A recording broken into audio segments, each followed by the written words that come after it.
Okay, good evening everyone. Class start कर देता हूँ, थोड़ा सा डिले।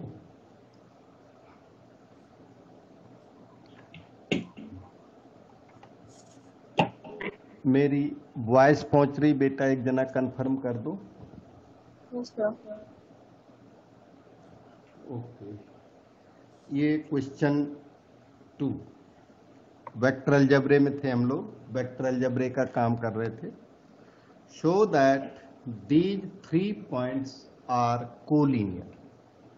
आपको ये पॉइंट्स कोलिनियर प्रूव करने हैं। पॉइंट्स कोलिनियर प्रूव करने के लिए कंसेप्ट ये है कि अगर आप A B equal to lambda times B C या ए बी बी सी या B C equal to lambda times C A, lambda arbitrary, lambda की वैल्यू कोई भी आ जाए, या C A is lambda times A B, इन 3 बातों में कोई भी एक बात प्रूव कर दें तो आपके पॉइंट्स कोलिनियर हो जाते हैं। Then A B C are collinear. Concept याद करो उसको, कोलिनियर हो जाते हैं। आइडिया इनके पीछे ये है कि ये इस तरह कोलिनियर क्यों हो जाते हैं, क्योंकि A B B C parallel हो गए। यहां पे A B equal to lambda times B C का मतलब है ए बी और बी सी क्या हो गए? पैरेलल हो गए। और A B B C parallel हो नहीं सकते क्योंकि बी कॉमन पॉइंट है। Parallel lines do not have any common points, और कॉमन पॉइंट है तो ये तीनों पॉइंट को क्या होना पड़ेगा? कोलिनियर होना पड़ेगा। वो इसके पीछे कंसेप्ट है और ये याद रखना है। A B is lambda times B C और B C lambda times A C और C A lambda times A B और बी ए प्रूव कर दो तो पॉइंट्स कोलिनियर हो जाते हैं। And now in our case, अपने केस में ये ए बी सी इन्होंने दे रखे हैं। ए पॉइंट 3 -5 1 और 3 -5 1 को ऑलवेज आप 3i -5j +1 के रीड करना। अच्छा, ए पॉइंट। बी पॉइंट ये है -108, तो इसे ऑलवेज क्या रीड करेंगे? -i +0j +8k। और इधर इन्होंने सी पॉइंट दे रखा है 7 -10 और -6। तो ये जो है 7i -10j -6k के इक्वल आ जाएगा। ठीक है। अब आप वेक्टर ए बी और वेक्टर बी सी, कोई भी 2 वेक्टर पता लगाओ। ए बी बी सी सी ए में कोई भी 2 पता लगा लो। तो चलो वेक्टर ए बी पता करते हैं। वेक्टर ए बी आपको फार्मूला मैंने याद दिलाया था, position vector of B minus position vector of A, B minus A.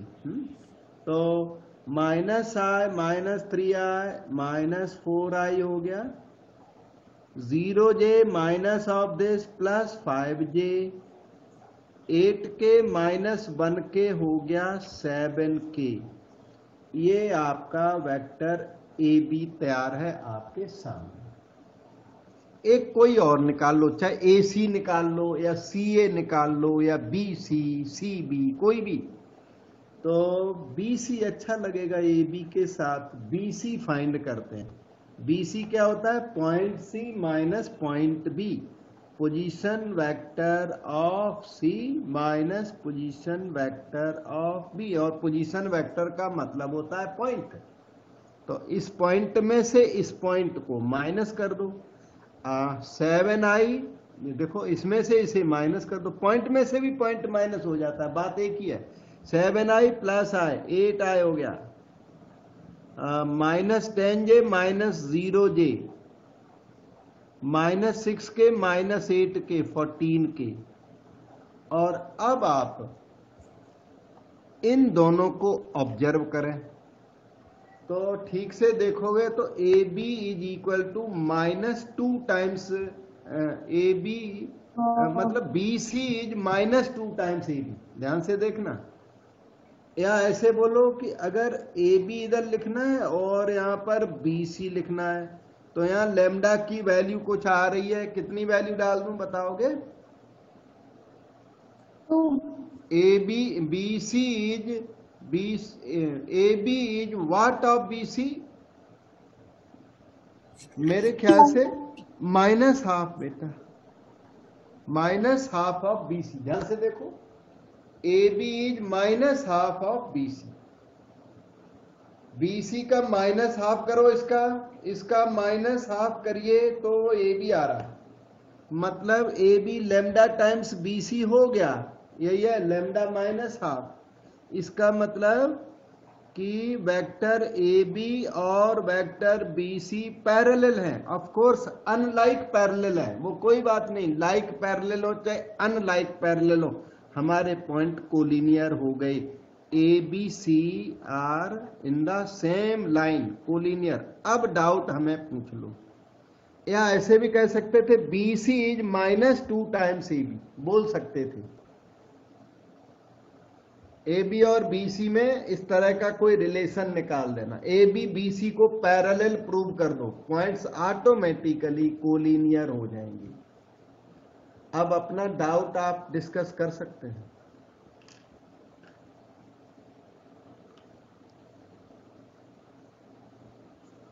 So let us go to next question number 3। सामने बेटे इसको देखो, A B C given to you, find the value of mod 3a - 2b + 4c। Vector algebra है तो थोड़ा plus minus करना है और कुछ खास नहीं है। तो let us calculate 3a - 2b + 4c। Mod भी साथ का साथ लगा लो, कोई बात नहीं। 3a - 2b + 4c का मॉड निकलेगा, it is equal to mod, ठीक है, 3 टाइम्स ए करिए, इसका ट्रिपल करो, 9i -3j -12k कर दिया, इसका कर दिया मैंने ट्रिपल, 3a हो गया। -2b, b का -2 टाइम्स करो तो +4 आए, -2 b कर रहे हो -8j और +6k। ये -2b आपने यहां पर रेडी कर दिया। अब करिए +4c, 4 टाइम्स c, ये c वेक्टर इसमें 4 टाइम्स कर दो तो 4i +8j -4k।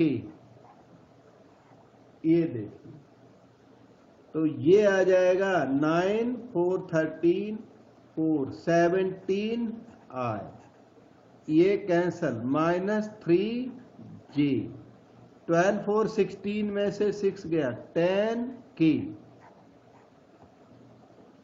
और अब मॉड ले लीजिए, स्क्वायर रूट 17 का स्क्वायर -3 का स्क्वायर -10 का स्क्वायर, ये मॉड ले लिया, square root a² + b² + c²। और कैलकुलेशन दे दो, ये तो बस हो गया क्वेश्चन। अब आप देखो 17 का स्क्वायर मेरे ख्याल से 289, 9 और ये 100 हो गया, और जो भी आ जाए वो एक्सेप्ट कर लो।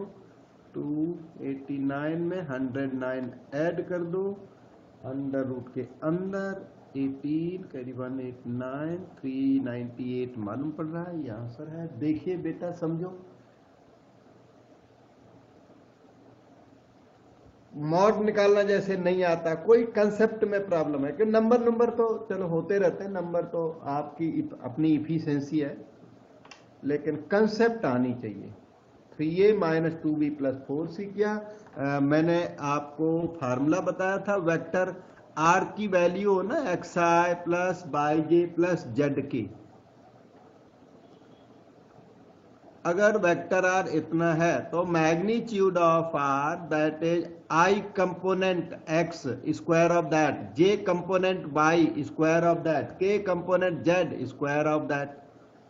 और यूनिट वेक्टर r भी सिखाया था। Unit vector r in the direction of vector r is vector r divided by mod r। किसी भी वेक्टर में उसके मैग्नीट्यूड का डिवीजन करना है तो उस वेक्टर की डायरेक्शन आ जाती है। ये फार्मूले याद करके रखो इधर वाला। ठीक, सो let us see the next question number 4 जो मैं बात कर रहा था उसका क्वेश्चन आ गया तब तक सामने। Find a unit vector in the direction of vector C such a unit vector is C cap. इन्होंने तो फुल वेक्टर सी दिया हुआ है, लेकिन जिस यूनिट वेक्टर की बात कर रहा है क्वेश्चन वो यूनिट वेक्टर सी बोला जाता है and it is vector C by mod C. Vector C आपके सामने, जे नहीं है इसमें, 0j है। मॉड सी लिखना आता है आपको, i component -1 square of that, j component 2 square of that. तो आंसर आ गया -i plus 2k by under the root 5। बस हो गया। यही है unit vector in the direction of C is C cap.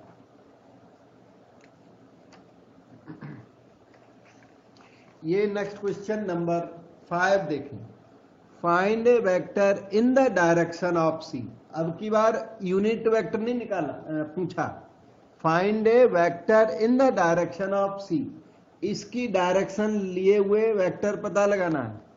That has magnitude 7 unit. Last time 1 unit था magnitude. Last time पिछले क्वेश्चन में कितना था? 1 यूनिट। यूनिट वेक्टर में 1 यूनिट होता है। अब की आपको 7 यूनिट वाला निकालना है वेक्टर, लेकिन सी की डायरेक्शन में निकालना है। मतलब कहने का इस बार आपको 7c कैप निकालना है, समझे?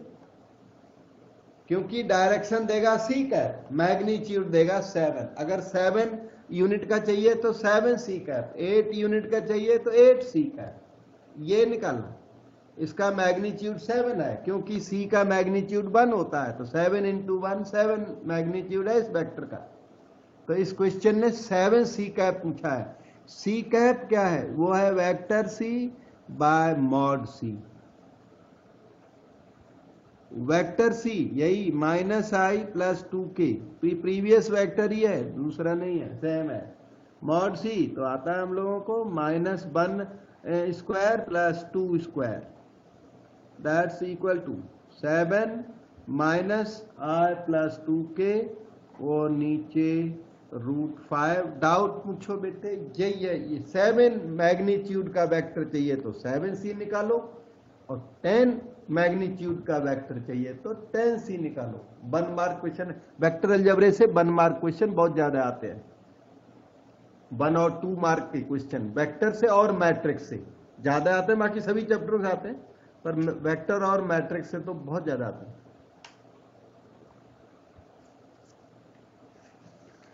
ओके, ये है question number 6।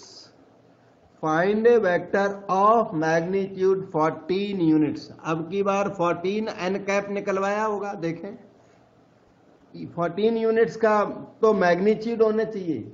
And your vector should be parallel to the sum of a and b। ऐसा वेक्टर हो जो a b के सम के पैरेलल हो, तो इनका सम वेक्टर निकालिए। वेक्टर s निकालो, सम वेक्टर कोई भी नाम दे दो, आप सी भी दे सकते हो। वेक्टर s निकालो। पहला काम तो ये है, a प्लस b, दोनों वेक्टरों को ऐड करो तो सम तैयार होगा। और फिर आपको क्या चाहिए? आपको चाहिए vector of magnitude 14 and which has the direction of vector s। यानी कि आपको 14s कैप चाहिए। समझो बात को, 14 मैग्नीट्यूड चाहिए और सम के पैरेलल चाहिए, तो सम वेक्टर के पैरेलल चाहिए, तो सम वेक्टर की डायरेक्शन एस्केप है, उस एस्केप है सम वेक्टर की डायरेक्शन, लेकिन मैग्नीट्यूड 14 एस्केप चाहिए इसको। आप a प्लस बी निकालो, 3i 4 plus 2 6j -5 plus 3 -2k। अब आप यूनिट वेक्टर s निकाल लो, that is vector s by mod s कर लो, 3i 6j -2k under the root 3 का स्क्वायर 9, 6 का स्क्वायर 36, 2 का स्क्वायर 4। ठीक, 14s निकालो, आपको 14s चाहिए, तो वो हो जाएगा 3i plus 6j -2k bye 7, 49 है नीचे, 49 का स्क्वायर रूट 7, 2 जा 14 हो गया, और ये आपका आंसर तैयार हो गया बेटा, 3i plus 6j -2k। Doubt पूछे? 14 मैग्नीट्यूड का चाहिए तो 14 एस्केप निकालो, 18 चाहिए तो 18 एस्केप निकालो। ये एस्केप क्या डिनोट करता है? डायरेक्शन, किसकी? सम की डायरेक्शन। तो आपको चाहिए था vector of magnitude 14 and parallel to the sum, या in the direction of the sum, एक ही बात है, पैरेलल टू सम या in the direction of sum या कोलिनियर विद सम, सब एक ही बात है। सम वेक्टर के पैरेलल चाहिए, सम वेक्टर के कोलिनियर चाहिए। So look at question 8 now. Find the scalar component of the vector. एक वेक्टर के स्केलर कंपोनेंट चाहिए A be with initial point 2 1 and terminal point -5 7। अब जो वेक्टर है ना, उसका ये जो originating point, this is called initial point 2 1 is known as initial point. जहां से वेक्टर स्टार्ट होता है ना, उसे इनिशियल पॉइंट कहते हैं, और एरो करके इधर को चल पड़ा, तो जहां पे वेक्टर फिनिश हुआ उस पॉइंट को कहते हैं टर्मिनल पॉइंट।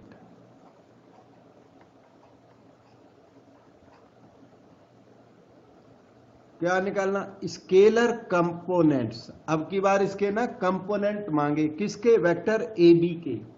तो आप पहले तो वेक्टर ए बी अरेंज करिए। तो vector A B is equal to position vector of B minus position vector of A.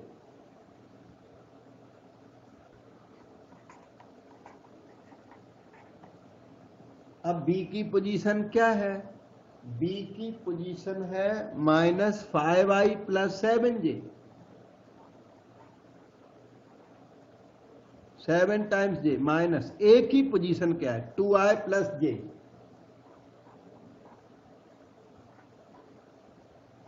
-5i minus 2i 7i, 7j minus j 6j।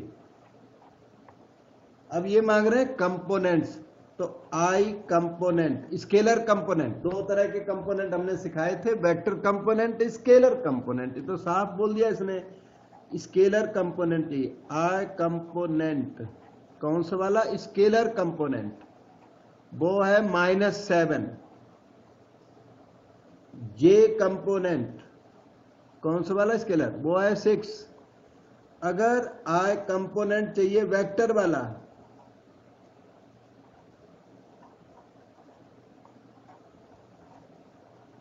तो वो है -7i।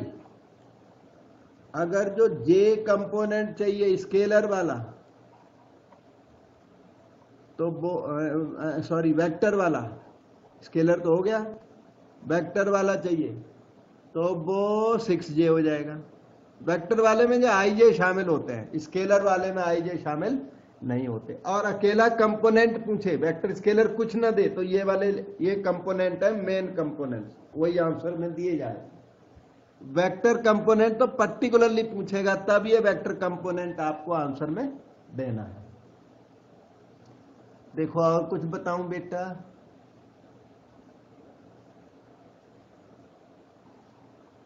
टू 2012 का क्वेश्चन सारे एग्जाम में आए हुए अच्छे क्वेश्चंस हैं, जो नहीं आए वो अब आएंगे, सब इंपॉर्टेंट है। Give an example of give example of vectors A and B. आपको दो ऐसे वेक्टर का एग्जाम्पल देना है such that their magnitudes are equal but vectors are different. वो जो वेक्टर है और वेक्टर भी इक्वल नहीं होना चाहिए, ऐसा एग्जाम्पल दीजिए, और मैग्नीट्यूड इक्वल हो। मैग्नीट्यूड तो इक्वल आ जाए लेकिन वेक्टर अलग अलग हो। कोई वेक्टर है आपके माइंड में जिसका कोई कंसीडर करना पड़ेगा, एग्जाम्पल देना है तो कंसीडर करना पड़ेगा ऐसा एग्जाम्पल जिसमें वेक्टर ए अलग हो, वेक्टर बी अलग हो, और जब मैं मॉड निकालूं तो दोनों का मॉड सेम निकले, मॉड ए और मॉड बी इक्वल निकले। एक वेक्टर का एग्जाम्पल दो, छोटा ही वेक्टर सही, कैसा भी हो। ओके, बहुत छोटा एग्जाम्पल तो एक 3i लिख दो, एक -3i लिख दो, तो ये दोनों वेक्टर अलग अलग हैं, लेकिन इनके दोनों के मैग्नीट्यूड 3 आएंगे, इसका भी 3, इसका 3, i का मैग्नीट्यूड 1 होता है।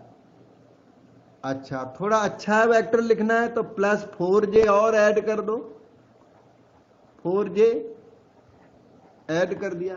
Vectors are different but their magnitudes will be equal. Mod इनका अच्छा भी लगेगा देखने में, 3 का स्क्वायर 9, 4 का स्क्वायर 16, 5 के नहीं लिखा, फिर भी हमने के आप चाहे लिख सकते हैं, यहां पे लिख दो +5 के, यहां लिख दो -5 के, तो ठीक है, कोई दिक्कत नहीं है। लेकिन ये इतना भी सफिशिएंट है। -3 का स्क्वायर क्या हो गया 9, 4 का स्क्वायर क्या हो गया 16, ये भी 5 आया। तो magnitudes are equal in this example but vectors are unequal. Here vector A not equal to vector B but their magnitudes are equal. आप इसी तरह से दूसरे एग्जाम्पल भी कंस्ट्रक्ट कर सकते हो। मैं एक एग्जाम्पल देखो आपकी कन्वीनियंस के लिए और लिख दे, we can add several examples, 3i plus 4j plus कोई और 5k लिख दो, मर्जी है वो लिख दो, 5k लिख दिया। अब वेक्टर बी, नंबर यही रहे, साइन बदल दो, नंबर यही रखना, कोई भी साइन बदल दो, सारे बदल दो, चाहे कम बदल दो, -3i प्लस 4j -5k। आप देखना इनके मैग्नीट्यूड इक्वल आएंगे। Magnitudes are equal as long as these numbers are equal. Component equal रख दो तो मैग्नीट्यूड सेम आ ही जाएगा, जबकि वेक्टर्स डिफरेंट होंगे। और कोई डाउट पूछो बेटे।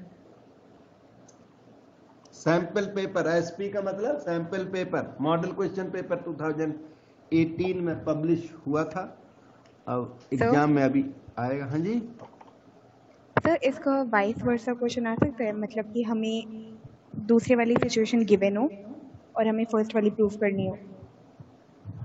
जैसे कि हमें दिया हो कि vector A is equal to vector B, तो प्रूफ करना है modulus of vector A is not equal to modulus of vector B. नहीं, वो ट्रू नहीं है, इसलिए वो क्वेश्चन नहीं आएगा। देखिए, vector A equal to vector B जब भी होगा ना ये, तो इसका मीनिंग है कि their magnitudes are equal and their directions are same. ठीक, तो वो चीज पॉसिबल नहीं है कभी कि दो वेक्टर इक्वल हो और मैग्नीट्यूड अनइक्वल हो, ऐसा तो पॉसिबल नहीं है। लेकिन ये पॉसिबल है, मतलब ये पॉसिबल है। इसका कन्वर्स जो आप सोच रहे हो, तो कन्वर्स इज नॉट ट्रू। ठीक है सर, थैंक यू। ठीक है बेटा, ओके। तो let us see this question number 11।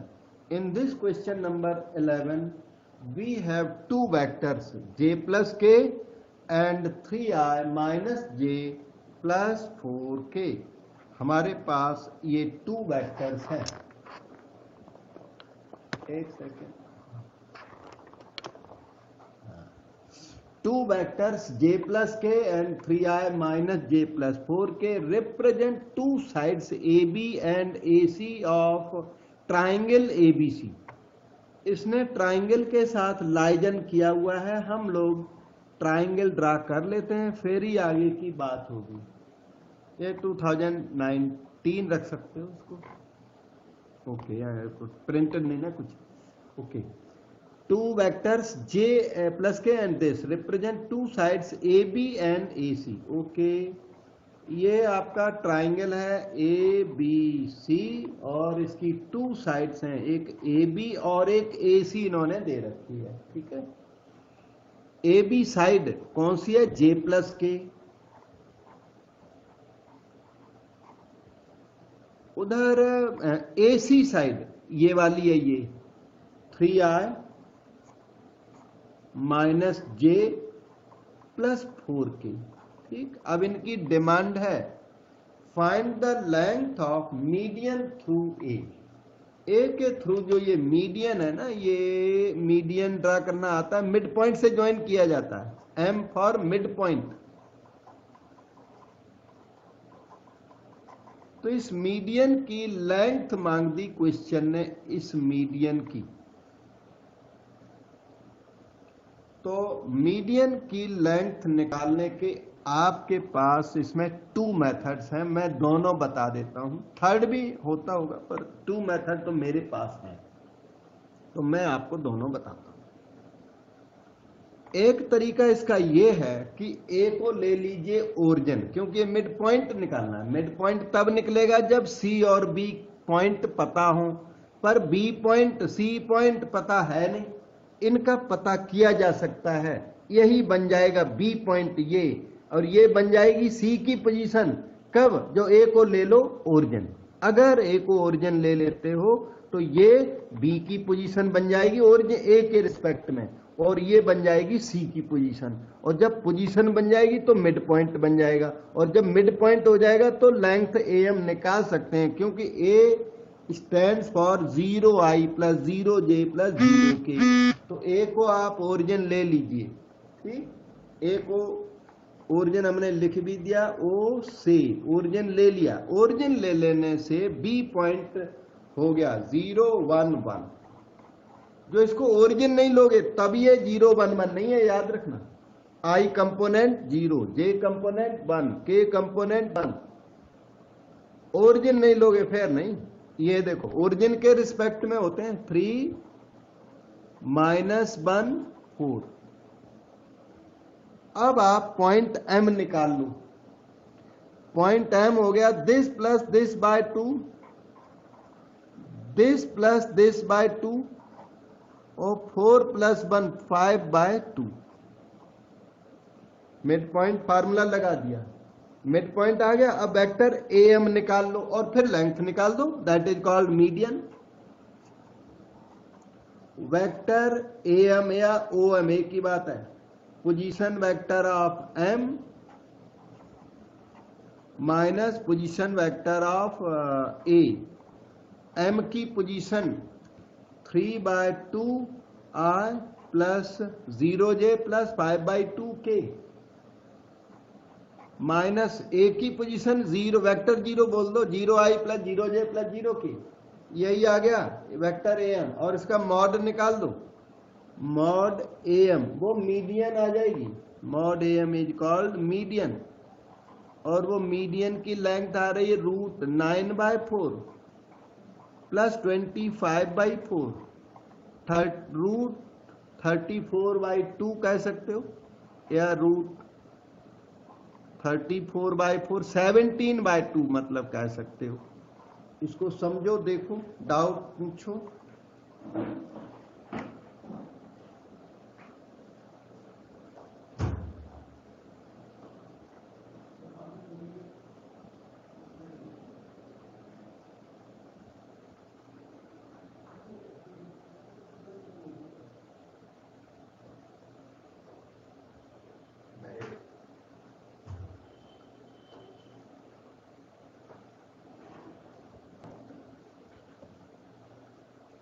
ठीक है, हाँ जी, कोई डाउट तो पूछना है बेटा?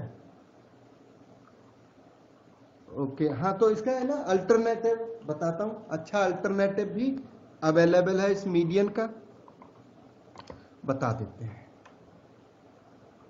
अच्छा क्वेश्चन है, सीबीएसई 2019 में आया हुआ। मैं फिर से वो फिगर थोड़ी सी बनाता हूँ तभी समझोगे। ए पॉइंट आपका था ए बी, इधर था ए सी और इधर एक और लाइन थी A B C. A B question ने दे रखा है जे प्लस के, उधर ए सी भी दे रखा है 3i माइनस जे प्लस 4 के, मीडियन डिमांड कर दी एम।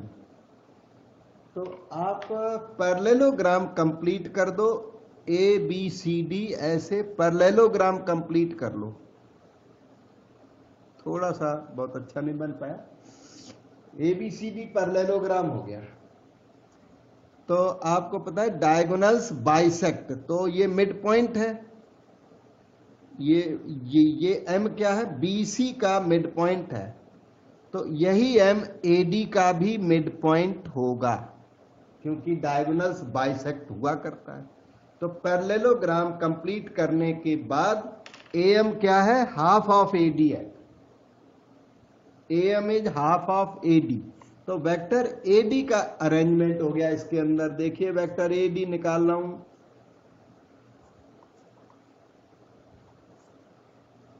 वेक्टर ए डी की वैल्यू है A B plus B D. A B है जे प्लस के और बी डी है ये 3i माइनस जे प्लस 4k। जे और जे कैंसल, क्या आ गया 3i प्लस 5k, ये आ गया वेक्टर ए डी। और उसका हाफ कर दो तो ए एम आ जाएगा, A M is half of mod A D, that is equal to half under root 3 का square 9 plus 5 25 root 34 by 2, half of mod A D root 34 by 2।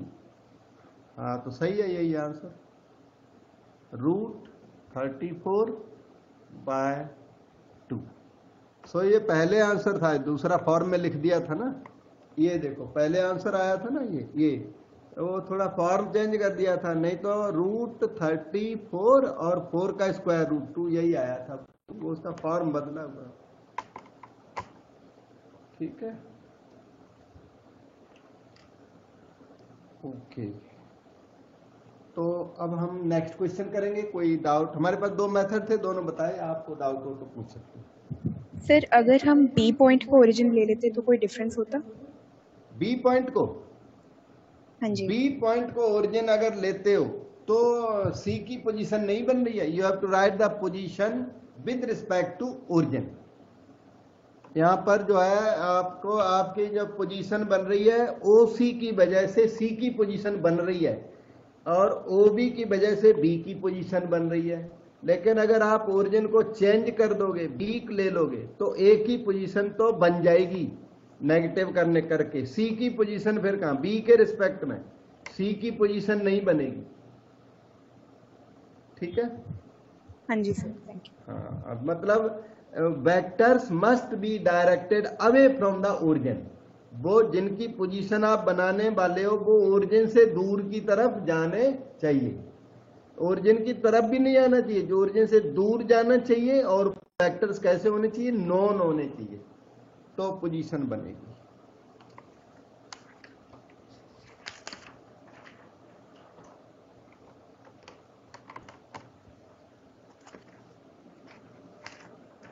अच्छा, अब आ गया प्रोडक्ट ऑफ वेक्टर्स। जो इसका मेन वर्क है वो है product of vectors. तो आपको मैं थोड़ी कंसेप्ट एक्सप्लेन करूंगा। इसकी कंसेप्ट बहुत इंपॉर्टेंट होती है।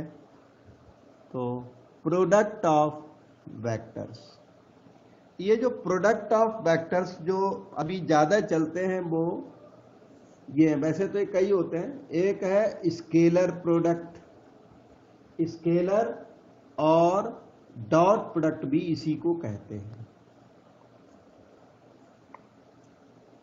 और एक होता है वेक्टर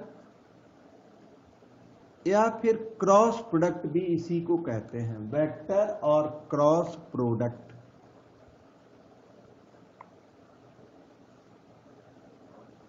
एक होता है स्केलर ट्रिपल प्रोडक्ट, 3 वेक्टर्स का, ये 2 वेक्टर्स का होता है, वो 3 का होता है, स्केलर ट्रिपल प्रोडक्ट। और एक होता है वेक्टर ट्रिपल प्रोडक्ट।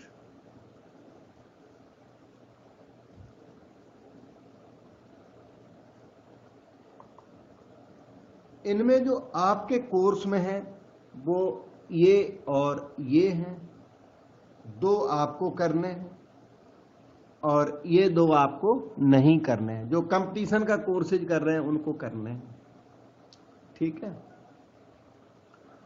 और या फिर ये कल को सिलेबस में आ जाए, आपके सिलेबस में फिलहाल इस ईयर 2020 वाले सिलेबस में ये नहीं है, और 2021 आएगी ना, उसमें ये कोर्स में होगा, ये फिर भी कोर्स में नहीं होगा, फिर जैसा कोर्स बदलता है। अभी फिलहाल 2020 के कोर्स में ये नहीं है, और 2021 में ये होगा, और 2019 में ये था, इस ईयर ये केवल 2020 में रिलैक्सेशन दिया गया इसका, ठीक है। ये छोटा ही कंसेप्ट है, बहुत बड़ा नहीं है, और ये कोर्स में हायर क्लासेज में होगा। जब आप बीएससी बीई करोगे तो वेक्टर ट्रिपल प्रोडक्ट करोगे, या कंपटीशन का कोर्स कर रहे हो तो हम लोग कराते हैं फिर उसको। तो ये 2 आपके कोर्स में रहे। ये डॉट प्रोडक्ट क्या है, इससे पहली चीज तो नोटेशन ये है, vector A dot vector B, ये इसका नोटेशन है। क्रॉस का नोटेशन है ए क्रॉस बी, नोटेशन तो सारों के ही जान लो। इसका नोटेशन ये है A dot B cross C, ये स्केलर ट्रिपल प्रोडक्ट का नोटेशन है। अच्छा, B cross C is a vector, तो vector dot vector is scalar, इसलिए इसको स्केलर ट्रिपल प्रोडक्ट कहते हैं। और इसका नोटेशन तो जानने में कोई बुरा नहीं है, A cross B cross C इसका नोटेशन है लास्ट वाले का।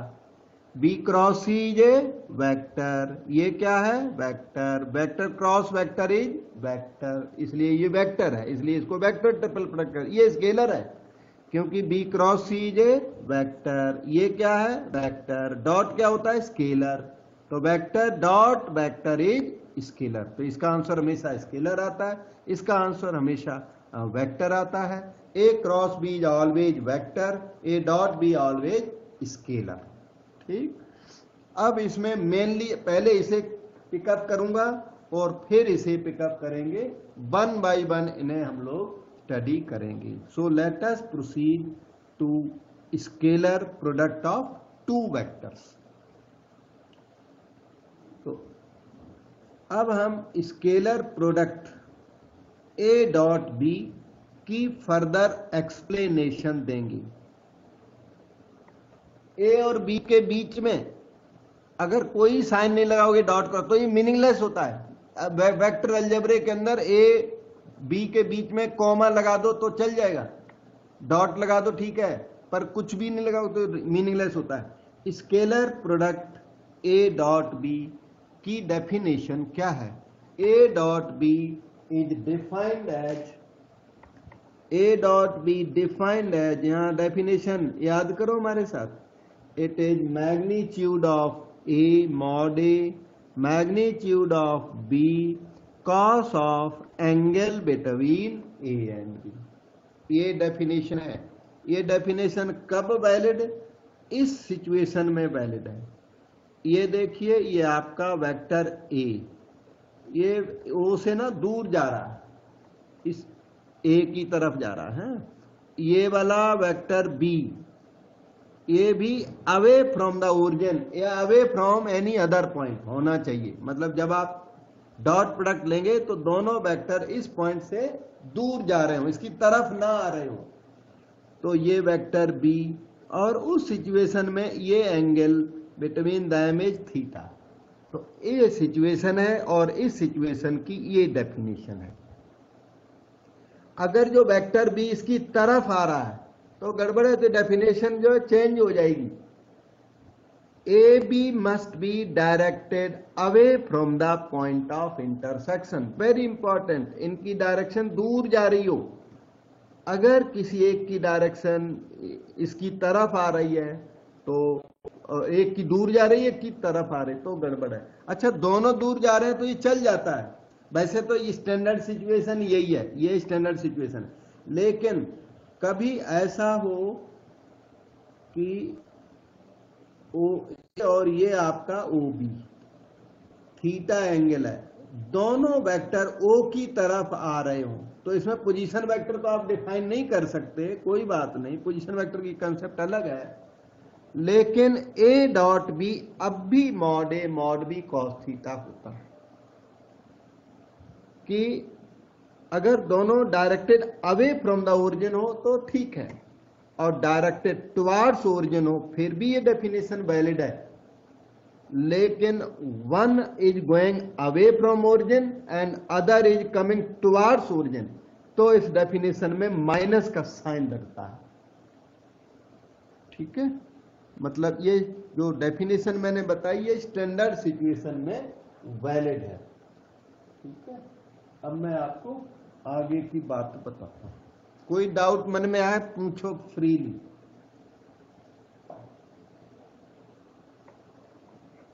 अब वो माइनस साइन लगता है, जो एक आउटवर्ड हो एक इनवर्ड हो। इसमें क्या है, दोनों आउटवर्ड है, इसको क्या बोलेंगे, दोनों इनवर्ड है। इसमें एक आउटवर्ड हो दूसरा इनवर्ड हो।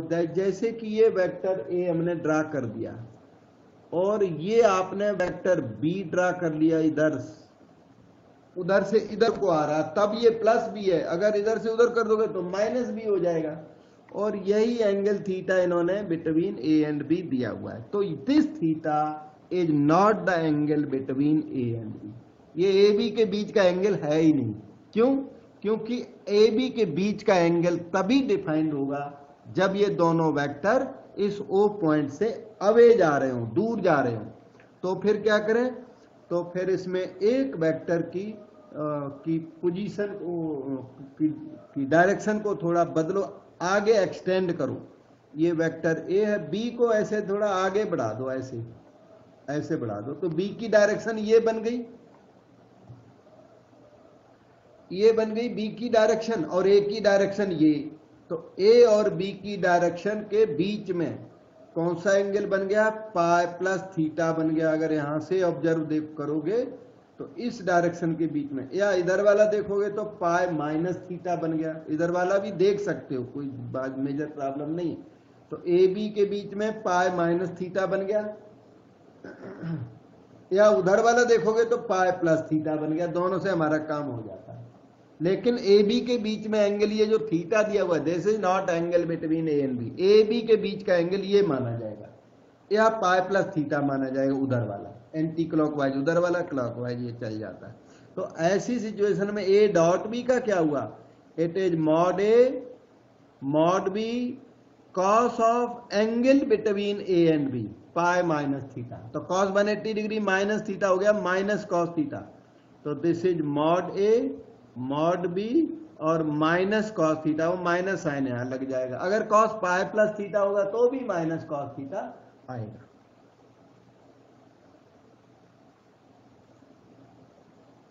ठीक है, A dot B is minus A minus minus mod A mod B cos theta. हमारे कहने का मतलब, अगर दोनों वेक्टर बाहर को हो या दोनों वेक्टर अंदर को हो फिर तो ये लगेगा। लेकिन कभी बाई चांस ये दोनों सिचुएशंस नहीं है, कोई थर्ड सिचुएशन है, तो नेगेटिव का साइन एक्स्ट्रा लगा देना। ये थर्ड सिचुएशन कम आएगी आपके सामने, थर्ड और फोर्थ सिचुएशन। फोर्थ सिचुएशन ऐसी होगी कि A is coming towards origin and B is going away from the origin. फिर इस एंगल को angle between A and B नहीं कहते, नहीं, a angle between A and B कौन होगा, इस ए को फिर आगे बढ़ाना पड़ेगा ऐसे, ए की डायरेक्शन ये है, this is the angle between A and B, pi minus theta, और उस केस में भी नेगेटिव का इफेक्ट देखने को मिलेगा। इस तरह हमने आपको थोड़ा स्केलर प्रोडक्ट की डेफिनेशन बताने की ट्राई की। अब आपको बताते हैं इसका ज्योमेट्रिकल मीनिंग। ठीक है, इस स्केलर प्रोडक्ट का एक ज्योमेट्रिकल मीनिंग भी होता है और वो यूजफुल भी काफी होता है।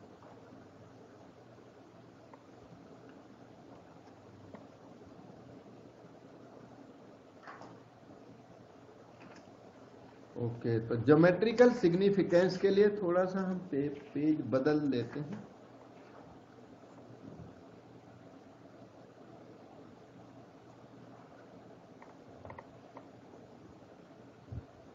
अब आप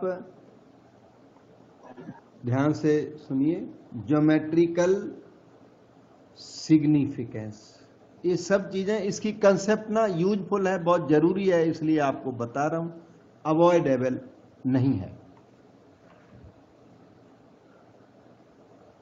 ये हमारा ओ ए हो गया, इसे वेक्टर ए ले लीजिए, और ये ओ बी, इसे वेक्टर बी ले लीजिए।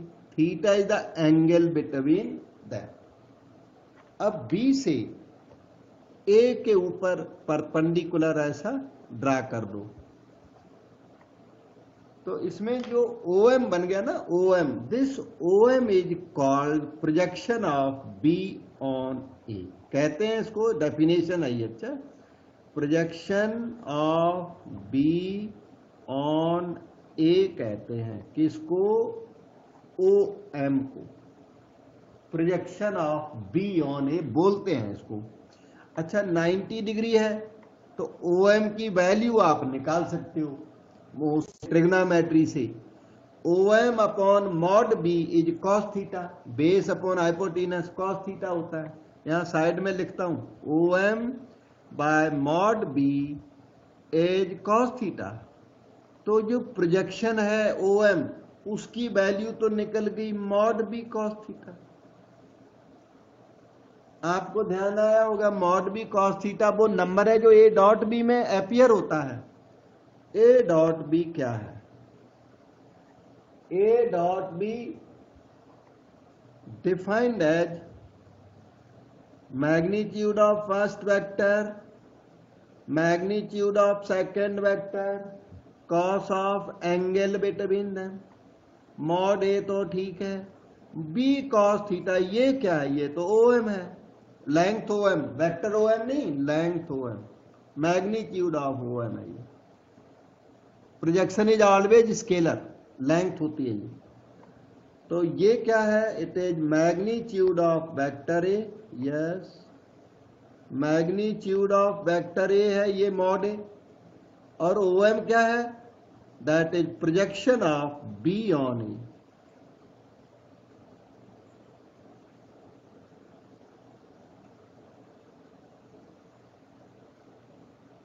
तो ए डॉट बी आपने जान लिया क्या है?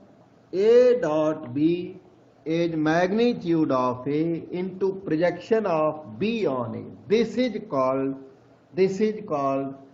Geometrical significance of A dot B.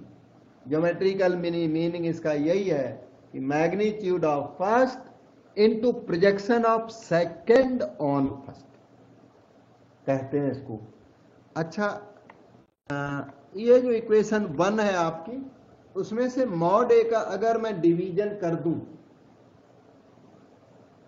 Note, mod ए का डिवीजन कर दूं तो ध्यान दीजिए, ए डॉट बी लेफ्ट में लिखा पड़ा है, उसमें मैग्नीट्यूड का डिवीजन परमिट है नंबर की वजह से, तो मॉड ए का डिवीजन लगा दिया, तो आंसर क्या आएगा? OM। OM क्या होता है? Projection of B on A. OM क्या है? Projection of B on A. क्योंकि आपको एग्जाम में ना प्रोजेक्शन पूछा जाएगा, तो projection of B on A is A dot B by mod A. अब बी ऑन ए कुछ अच्छा नहीं लगता, B on A on B होता तो अच्छा लगता, तो इसको हम चेंज कर देते हैं, projection of A on B में चेंज कर लेते हैं फार्मूले को। फार्मूला आइए, projection of A on B करेंगे तो ये ए डॉट बी है ना, वो बी डॉट ए बन जाएगा। लेकिन आप याद कर लो ए डॉट बी और बी डॉट ए इक्वल होते हैं। अच्छा, डॉट प्रोडक्ट इज कम्यूटेटिव, ये कम्यूटेटिव ला तो बिना प्रूफ के सीधा याद ही कर लो, A dot B equal to B dot A. Dot product commutative होता है और जो क्रॉस प्रोडक्ट है वो एंटी कम्यूटेटिव होता है। क्रॉस प्रोडक्ट तो अभी हमने कराया नहीं, लेकिन जब कराऊंगा तो वहां ए क्रॉस बी जो है ना वो माइनस बी क्रॉस ए होता है। Cross product anti commutative, dot product commutative, straight याद करो। तो फिर तो जब ए बी को इंटरचेंज करोगे तो यहां वैसे तो बी डॉट ए आ रहा है, पर बी डॉट ए और ए डॉट बी इक्वल होते हैं, इसलिए आप ए डॉट बी लिख दो और ये मॉड ए है ये बदल जाएगा, ये तो मॉड बी बन गया। तो ये जो नंबर 2 पे लिखा ये याद करो, ये फार्मूला बन गया सीधा सीधा projection of A on B, क्योंकि बी ऑन ए अप्लाई करने में तंग करता है। Projection of B on A याद कर लेंगे तो ये फार्मूला अप्लाई करते टाइम दिक्कत करता है, मतलब आपको प्रॉब्लम आएगी। ये आसान है, projection of A on B is equal to A dot B upon magnitude of second, याद रखना magnitude of second. Projection of A on B is equal to A dot B by magnitude of second, that is mod B. ठीक, very important, magnitude of second, यही गलती होती है हमारी सबकी। यहाँ पे ना, यहाँ पे ये एरर हो जाता है, ए डॉट बी तो सारों को याद हो जाता है, नीचे कभी कभी मॉड ए का डिवीजन, इस चक्कर में मॉड ए का डिवीजन कर बैठते हैं, गलत हो जाता है। A dot B by mod B, especially ये बी याद करो, दूसरे वेक्टर का मॉड यहां लगेगा। तो ये आपके प्रोजेक्शन फार्मूला रेडी हुआ, यूज करके आपको बताएंगे जब टाइम आएगा तब। अब आपको नेक्स्ट कंसेप्ट बताते हैं। अब इसमें आई जे के वेक्टर्स की एंट्री करानी है कि आई जे के वेक्टर से इस डॉट प्रोडक्ट का किस तरह का क्या रिलेशन है। The vectors i j k and their role in scalar product. I j k vectors का फॉर्मेट आपको सबको आता है, ऐसे 3D ड्रा की जाती है। I means X axis generally, J axis, K axis, axes होते हैं 90 डिग्री का एंगल होता है इनके बीच में।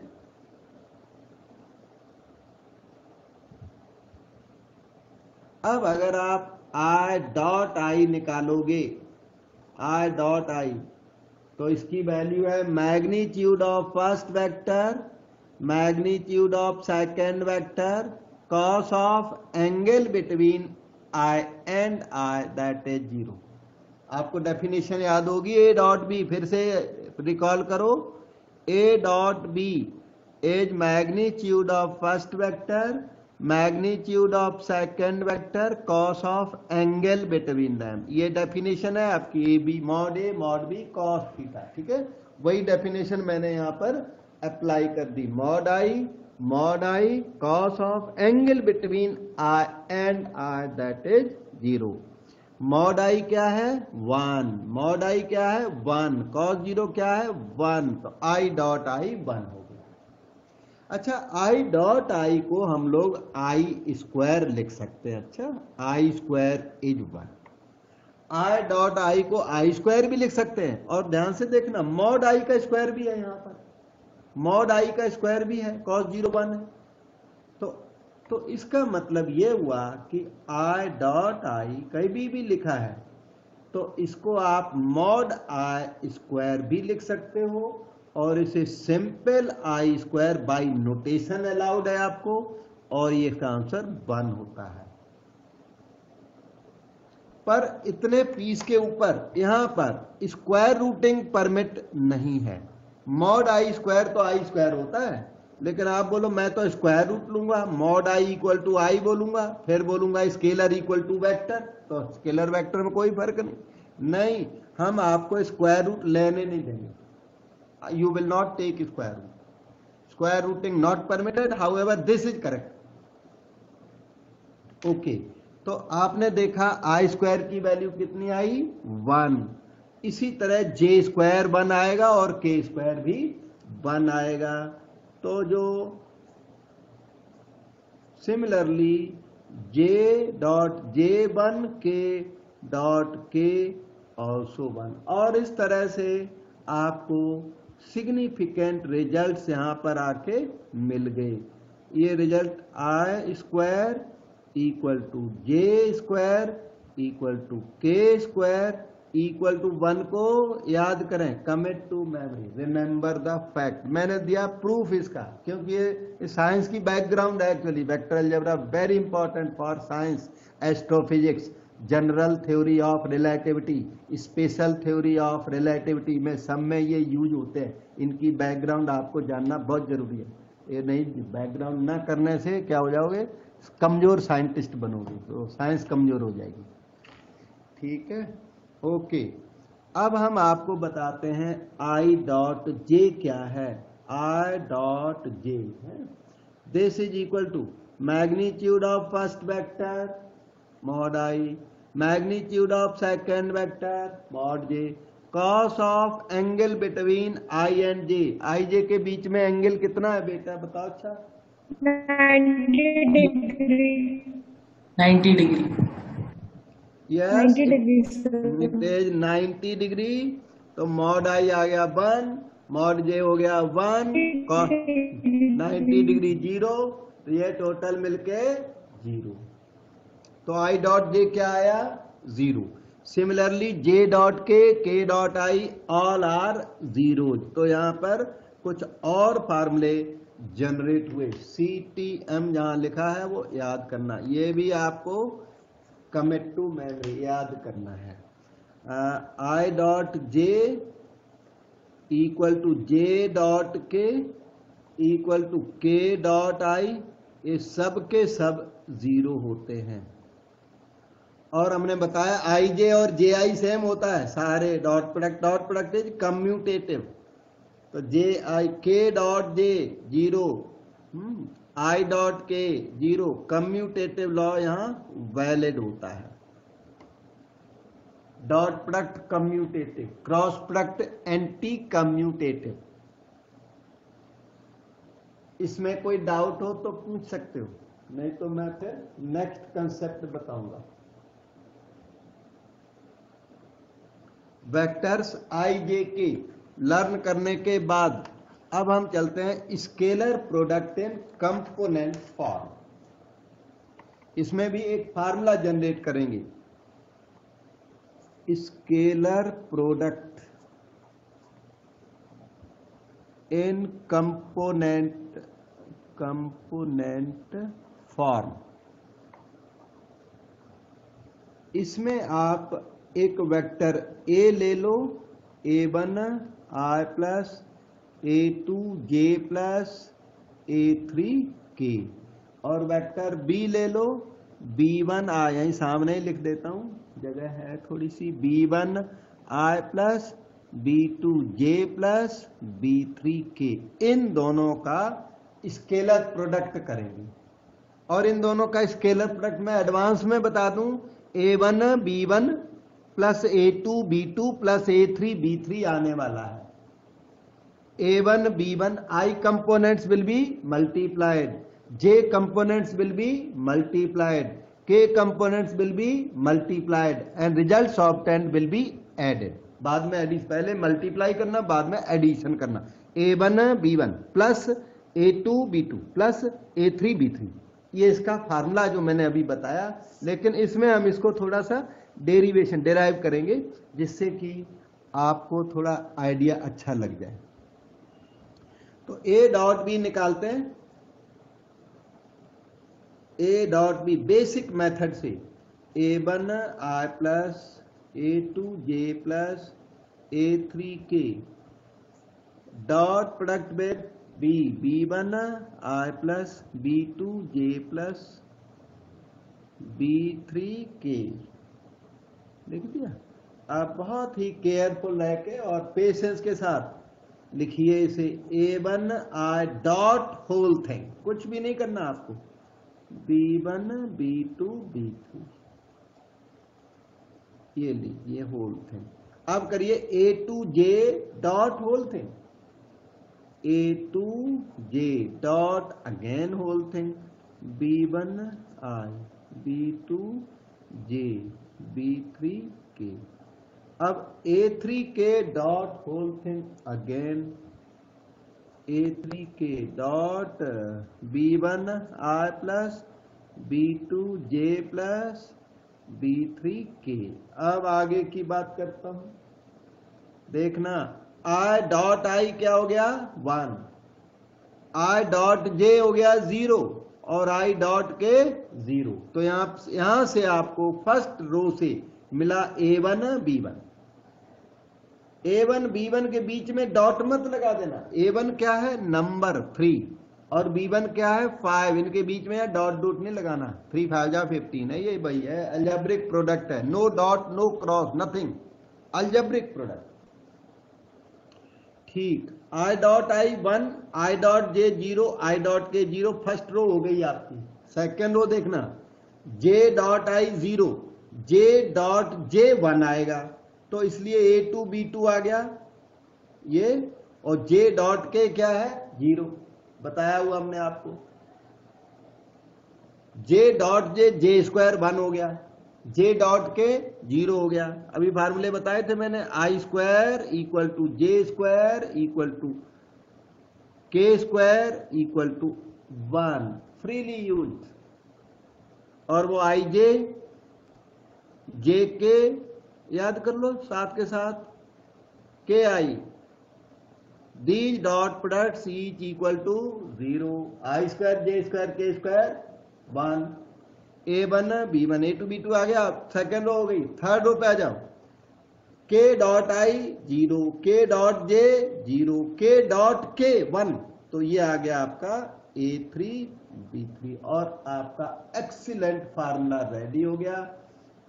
वेक्टर A1 A2 A3 हो ये और वेक्टर B हो B1 B2 B3, तो A डॉट B इतना होता है।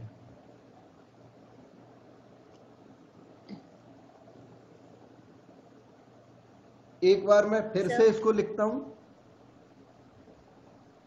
इधर देखिए, इफ वेक्टर A, अगर शॉर्टकट में लिखोगे ना तो अलाउड है ये A1 A2 A3 पॉइंट की तरह अलाउड है। पॉइंट का मतलब पोजीशन वेक्टर, पोजीशन वेक्टर का मतलब वेक्टर, कोई तो वेक्टर है ये। तो वेक्टर B को शॉर्टकट में अगर लिखोगे तो B1 B2 B3। If this happens then A dot B can be calculated. A dot B क्या होगा A1 B1, ये आमने सामने के मल्टीप्लाई करो, A2 B2 A3 B3 आमने सामने को मल्टीप्लाई करके ऐड कर दो, तो A डॉट B आपका रेडी हो जाता है। बस इसे फार्मूले की तरह याद कर लो, और डाउट मुझे पूछ लो। सर हाँ जी सर, अब मुझे डॉट प्रोडक्ट मतलब आगे कैलकुलेट करना, बट बेसिकली ये रिप्रेजेंट क्या करता है? आप थोड़ा वॉइस कहीं दूर से बोल रहे, मतलब थोड़ा पास, स्पीकर के पास बोलो बेटे। सर डॉट प्रोडक्ट रिप्रेजेंट क्या करता है? डॉट प्रोडक्ट बताया ना मैंने, A dot B represents magnitude of A into projection of B on A, यही इसका ज्योमेट्रिकल सिग्निफिकेंस है।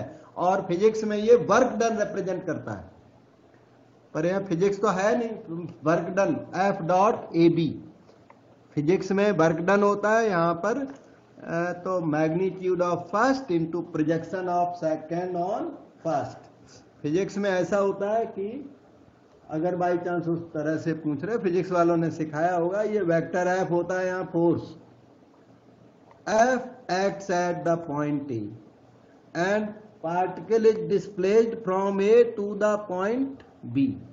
तो ये क्या है AB डिस्प्लेसमेंट, ये क्या है फोर्स। तो F dot A B, force dot product with displacement gives you work done. ये है साइंस का सब्जेक्ट। मैथ्स में वर्क डन की जरूरत यहाँ पर नहीं पड़ती। ये जो डॉट प्रोडक्ट है वो वर्क डन रिप्रेजेंट करता है, और वो जो क्रॉस प्रोडक्ट है वो और मोमेंट को रिप्रेजेंट करता है। Okay sir. अब आपकी नेक्स्ट कंसेप्ट है angle between A and B. Angle between, हाँ बिटवीन, मैंने ना वेक्टर ए नहीं लिखा, vector A and vector B. A B के बीच का एंगल बहुत इंपॉर्टेंट कंसेप्ट है। तो आपने ए डॉट बी लर्न किया, A dot B mod A mod B और फिर cos theta. Mod A mod B का इधर डिवीजन लगा दो, A dot B by mod A into mod B as cos theta है। अब थोड़ा रिवर्स करके लिख लो और याद कर लो, cos theta as A dot B by mod A into mod B. ठीक, इन पासिंग एक बात वैसे ध्यान में आई कि आपने जैसे कॉस थीटा है तो ये सी ना स्मॉल होता है, हमेशा याद रखना।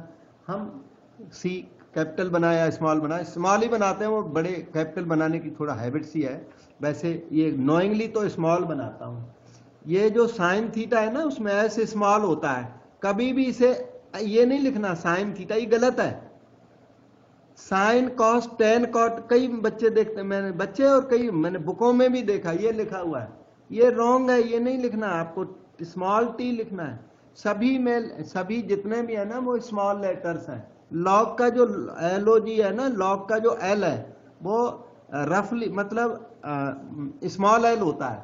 अगर इसे कैपिटल एल कर दें तो वो general value of log special sense में यूज होता है। तो जितने भी इस तरह के जो सिंबल्स हैं ये सब स्मॉल लेटर्स होते हैं। ठीक है, तो मैंने इन पासिंग बताया कि कई कॉट थीटा है तो कॉट थीटा का सी फिर भी छिप जाता है, कॉट का कैपिटल को सी बना दोगे तो थोड़ा चल भी जाता है, पर टेन का तो टी साफ दिखने लगता है, तो टी तो बहुत डर्टी लगता है। ठीक है, ओके। तो cos theta is A dot B by mod A into mod B, angle between A and B. इसके बाद कुछ प्रॉपर्टीज होती है इसकी डॉट प्रोडक्ट की, मैं एक दो प्रॉपर्टी बताता हूं, हल्की लाइट सी प्रॉपर्टीज। जैसे डॉट प्रोडक्ट कम्यूटेटिव, कुछ खास नहीं।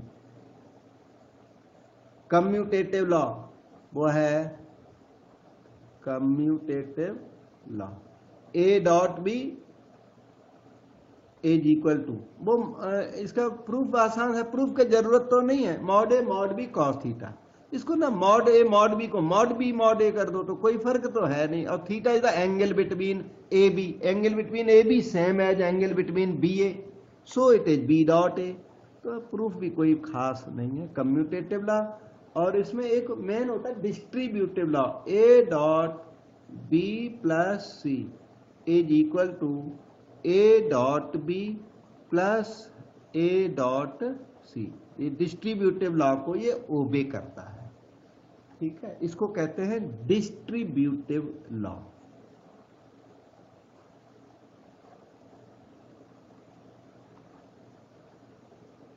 और एसोसिएटिव लॉ इसमें वैलिड नहीं है। अच्छा, जैसे ए बी सी 3 लिख दिए। एसोसिएटिव लॉ जानते हो क्या होता है? एसोसिएटिव लॉ के लिए ए बी सी अगेन लिखने होते हैं, डॉट लगाओगे A dot B dot C, A dot B dot C, ऐसा करना पड़ेगा। तो ये वाला एसोसिएटिव लॉ वैलिड नहीं है, ये एसोसिएटिव लॉ है वैसे नॉट वैलिड। रीजन क्या है इसमें? रीजन ये है कि जो लेफ्ट हैंड साइड इसका सेंस ही नहीं है कुछ, क्योंकि ए डॉट बी क्या आएगा? स्केलर, तो स्केलर डॉट वेक्टर। यह देखना, ये चीज क्या है? स्केलर डॉट, ये चीज क्या है? वेक्टर। तो स्केलर डॉट वेक्टर का कोई सेंस नहीं होता, तो इसलिए ये क्या है? मीनिंगलेस, सेंसलेस, इसका कोई मीनिंग ही नहीं है। ना LHS का कोई मीनिंग है, ना RHS का कोई मीनिंग है। इसलिए इसे कहते हैं मीनिंगलेस, वो भी मीनिंगलेस है। तो यहां पर एसोसिएटिव लॉ का तो कोई क्वेश्चन पैदा ही नहीं होता। ठीक है, ये थोड़ी सी 2-3 प्रॉपर्टीज थी मैंने बताई, और अब आपको थोड़ा सा और बता के फिर आपकी छुट्टी करेंगे। ठीक है, थोड़ा सा और रिजल्ट्स बताते हैं, फिर ये रिजल्ट एक एक करके। ओके, फर्दर प्रॉपर्टीज में ही रख लो इसको, फर्दर प्रॉपर्टीज, और इसको कुछ खास बोल नहीं सकते। ओके, जैसे ए डॉट ए क्या है? ये है magnitude of first vector, magnitude of second vector, cos of angle between A and A which is 0। तो कॉस 0 1 हो गया, मॉड ए इंटू मॉड ए हो गया मॉड ए स्क्वायर। तो आपने क्या देखा कि ए डॉट ए जिसे बोलते हैं ए डॉट ए, इसे वेक्टर ए स्क्वायर जो है, हमारे मैथमेटिशियन इसे वेक्टर ए स्क्वायर एक्सेप्ट कर लेते हैं कि ये लिख दो चाहे ये लिख दो। ये मतलब एक्सेप्टेंस है, वैसे ये बिल्कुल ज्यादा एक्यूरेसी नहीं है इसमें, पर एक्सेप्टेंस है कि yes it is okay, that is equal to mod A square. लेकिन मैंने फिर बताना है कि इस एरिया में स्क्वायर रूटिंग परमिट नहीं है। Vector A equal to mod A बोलोगे तो वो बात एक्सेप्टेड नहीं है। तो क्योंकि ये कॉशन दिया हुआ, जिन्होंने बोला कि ए डॉट ए को वेक्टर ए स्क्वायर लिख सकते हो, पर उन्होंने साथ में कॉशन दिया है कि आप स्क्वायर रूटिंग मत कर देना। ठीक है, अच्छा मॉड ए स्क्वायर को ए स्क्वायर भी लिखोगे तो चल जाता है। अच्छा, जैसे ज्यादा डिफिकल्ट क्वेश्चन है और उसमें मॉड ए बार बार ये आपको ट्रबल कर रहा है, माइंड में थोड़ा तंग कर रहा है, तो ए स्क्वायर लिख सकते हो। और रूटीन में ए स्क्वायर मत लिखना, रूटीन में तो ये मॉड ए अच्छा लगता है। तो ए डॉट ए का ये जो लाइन है वो अपना याद करके रखना कि फिर क्या क्या कहते हैं। अब 2 पर A plus B whole square, A plus B whole square, फिर इसमें क्या होता है वो देखना पड़ेगा। A plus B whole square हुआ A plus B dot A plus B by notation, by acceptance. Okay, फिर ये डिस्ट्रीब्यूटिव लॉ से A dot A plus B dot A plus B, ऐसे हो गया ये। फिर आगे चलिए, ए डॉट ए को मॉड ए स्क्वायर कहते हैं, अब आपने याद कर लिया होगा। A dot A mod A square, A dot B copy करो, प्लस बी डॉट ए को कॉपी कर दीजिए, B dot B mod B square या वेक्टर बी स्क्वायर, एक ही बात है। तो फिर क्या आया, mod A square plus mod B square plus A B और बी ए इक्वल होते हैं, dot product commutative, so double of A dot B. क्या रिजल्ट मिला आपको, ए plus B whole square is mod A square mod B square plus 2 A dot B. ये result usual result है, कुछ खास बहुत अलग नहीं है, लेकिन this can be written as vector A square plus vector B square plus 2 A dot B.